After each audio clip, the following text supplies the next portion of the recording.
Buongiorno e ben ritrovati con una nuova edizione del TG Flash di Neo Sicilia. In apertura arrestati dopo 22 anni i presunti killer di Antonino Pellicane. Il ferramenta di Misilmeri freddato nel 2003 in pieno giorno. Si tratta di 3 esponenti della famiglia mafiosa di Villabate nel Palermitano.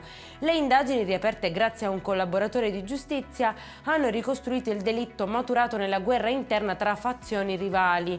Nuovi riscontri dei carabinieri hanno confermato il coinvolgimento della triade nell'esecuzione del delitto.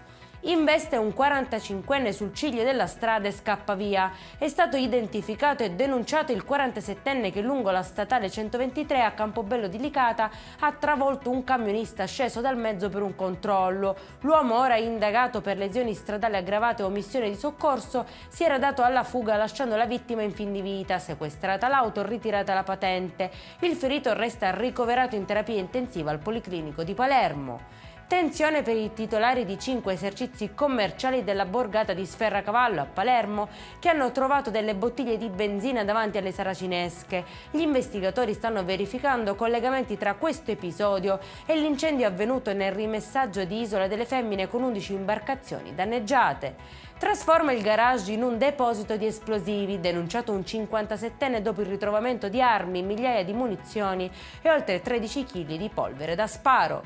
E in chiusura siculiana punta in alto e si candida a rappresentare l'Italia al Premio del Paesaggio del Consiglio d'Europa, un riconoscimento che arriva dopo anni di lavoro sul territorio tra progetti dedicati a tutela ambientale, rigenerazione e coinvolgimento della comunità.